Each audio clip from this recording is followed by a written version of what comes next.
Hey, how's everybody doing? Welcome to Talking Shit with your boy Sophisticated Jerk. So today, man, I wanted to cover that news story that just came out about the young female, I think it was Afeni Muhammad up in Detroit that stabbed her manager Jennifer Harris for sending her home. So, I want to just jump into the news clippings, and then I'm gonna stop and do my breakdowns and stuff and cover certain pieces, man, because I think these news stories, one good thing I'll say about YouTube now is like, man, people are starting to break stuff down, give certain takes and stuff that we could take away, instead of just like looking at the news thing like, damn, that's sad. We could kind of break it down to the next level that we probably need to. So let me go ahead and pull this up and we'll jump into it. Give me 1 second.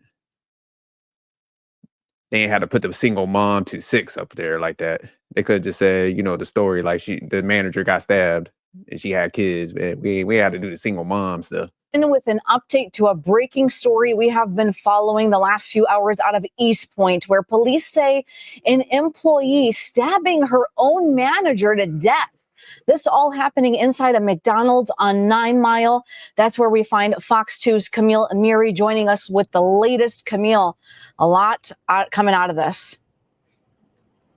Yeah, absolutely. We just spoke with the victim's daughter, who is absolutely beside herself. You're going to be hearing from her later today on our newscast, Fox 2 News at 5 o'clock. But first of all, let's break down what happened. And I think you've got some video that you can show.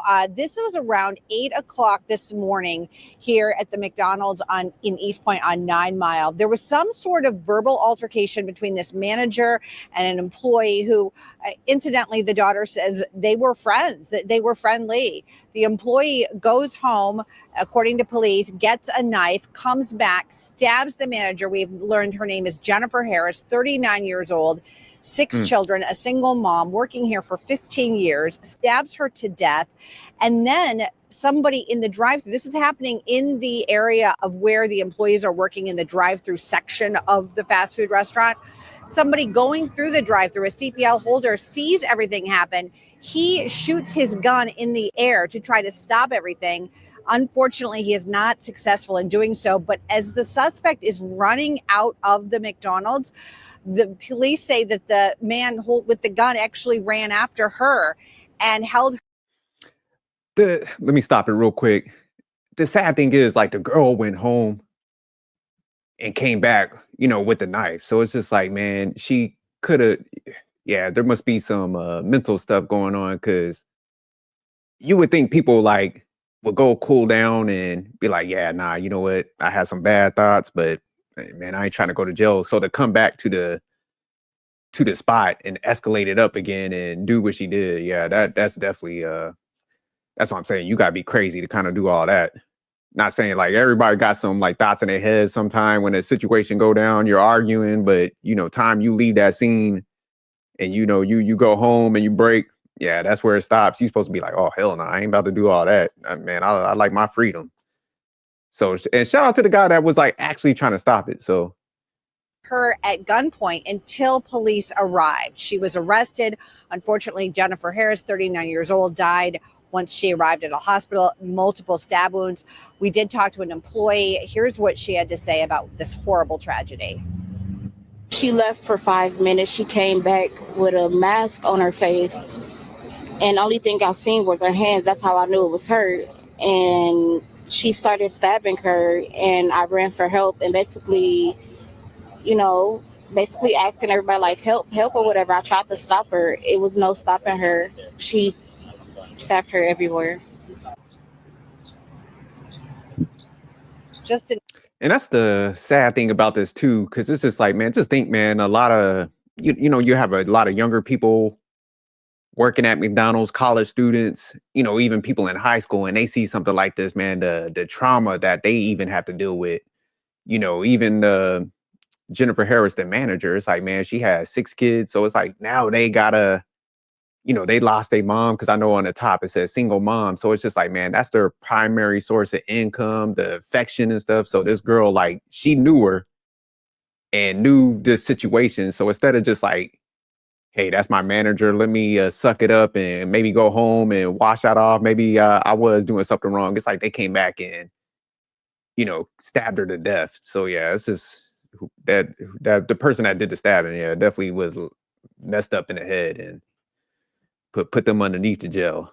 Absolutely horrible, horrible situation. Again, coming up tonight at 5 o'clock, you'll be hearing from Jennifer Harris's oldest daughter. The family, these kids are ages 5 to 20, 6 children altogether. They were here earlier, just moments ago, absolutely beside themselves, really not understanding any of this and why this happened. They said that their mom, they called her, everyone's nickname for her was Jamma, that she got along with everybody. She always had a smile on her face, and that the suspect, they said, was always friendly to the children and giving them stickers and always laughing and smiling with them. So the family is having an incredibly hard time processing this.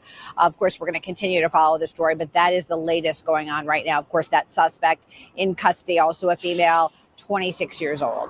Reporting live in East Point, Camille Amiri, Fox 2 News. Yeah. And I do got the clip I'm gonna play after this of the girl. Like, she went on a rant the day before because I think there was another situation that her and the manager got into, and this is, I think, what kind of the next day where she got sent home again. That's where she snapped or whatever.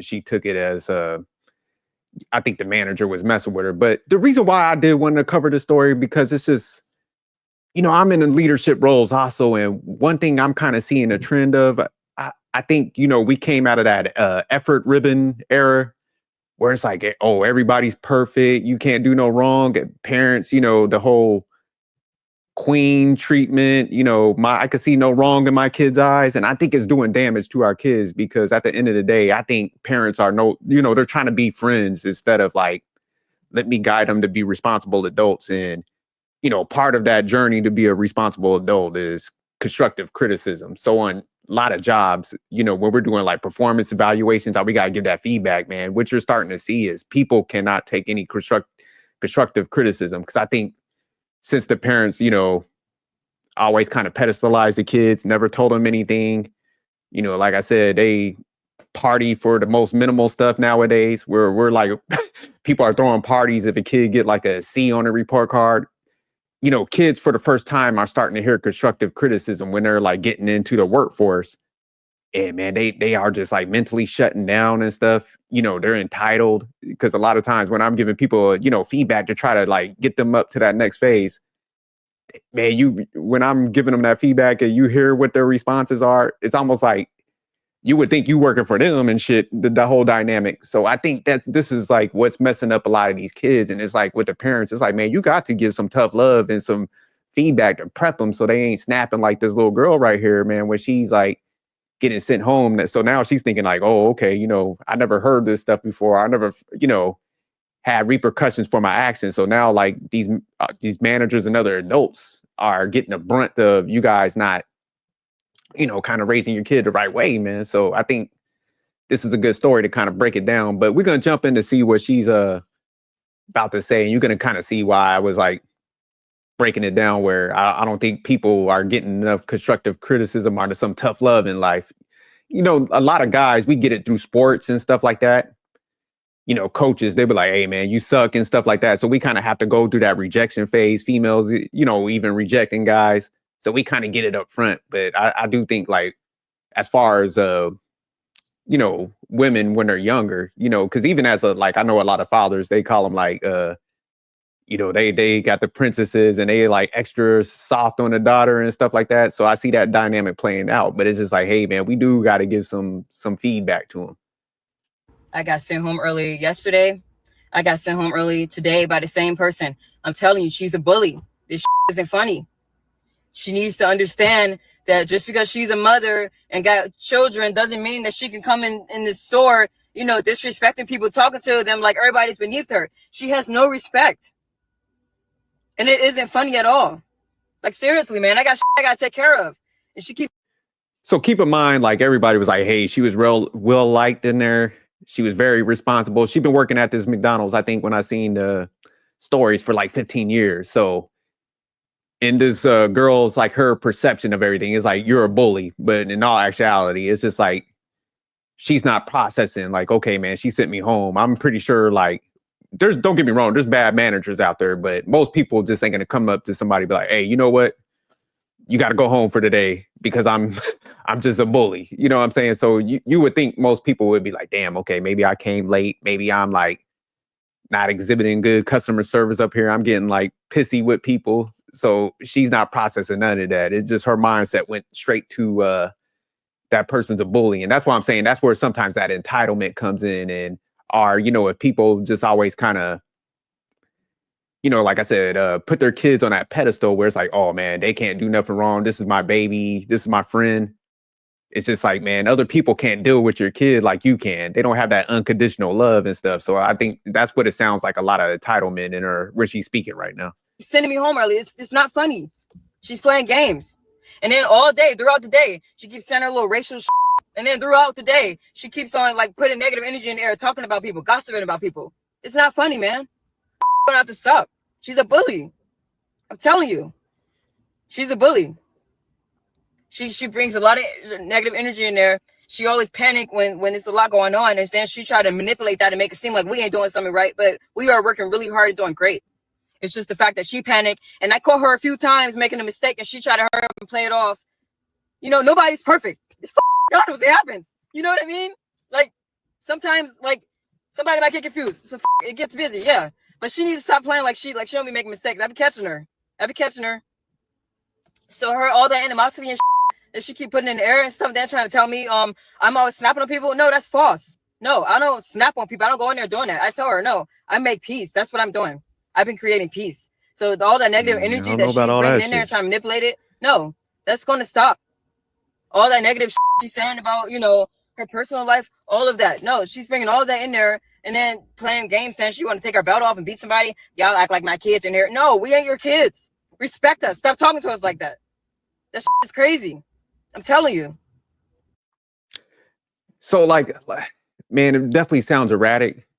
And don't get me wrong, like if somebody is going in there kind of like talking down to people, it's like, man, you definitely need to clean that up. But it don't warrant like the way that girl snapped and how she's kind of painting the picture. So it's just like, even with, somebody being disrespectful, the crazy thing is just like, and don't think I'm shitting on anybody, but it's like, man, this is McDonald's. So it's just like, even if you have say like the manager, she was like disrespectful. It's like, man, I'm going to go and apply to Burger King.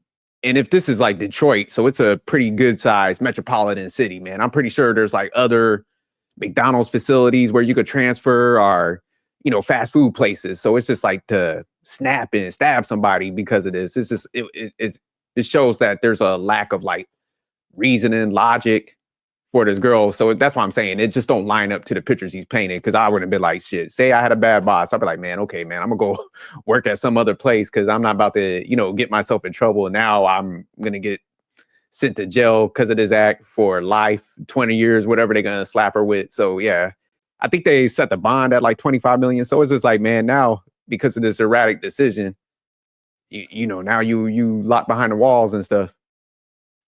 But to get sent home 2 days in a row, man, and I came in on my off day to make up my time, and she still sends me home early, it's not funny. Somebody will have to do something about that. It's not funny. It's not fair. It isn't funny at all. So, she could keep being a bully if she wants to, but that is going to catch up to her. Because it ain't funny at all. It ain't. Then one day she coming in there and talking about some, I broke my door in half and I had to pull my gun out on my kids since this and that. Well, telling us that, like, the f*** you telling us you pulled a gun out on your kids for? You sound like a psychopath. That's what I wanted to tell her. She was talking about some, she blacked out. I'm like, yeah, you must have had blacked out if you pulled the gun out on your kids. Like, I'm like, what the f*** you telling me this for? Like she think she's like trying to make it seem like that she big dog or something. Give a f*** about you telling me about you pulling the gun out on a kid. I don't that doesn't scare me. You know what I mean? That doesn't scare me. If she thought she was trying to intimidate me, that didn't intimidate me at all. I don't give a f*** about her telling me about what the f*** she did. Maybe that's why they always fighting her to defend themselves. They probably felt like their life was threatened. The f*** out of here with that Yeah. Definitely a crazy little rant, but that's what I'm saying. So yeah, people, man, I'm not saying you got to go out here be mean to your kids, but man, everybody ain't perfect, man. And you got to like raise them to interact with other people. Cause man, a lot of these situations, I think where we're seeing like all the wild stuff playing out, man, I think it could be avoided if people do, like I said, give that tough love, man. And, you know, we got to stop with the effort ribbon stuff. It's like, man, you could congratulate somebody, but you know, it should be done in stages, and we can't reward everybody for everything and make them feel like they ain't never wrong in any aspect. So yeah, I think we got to tighten up, man. But all right, y'all, man, I just wanted to cover this one because yeah, that was a crazy story I seen going around. But all right, peace.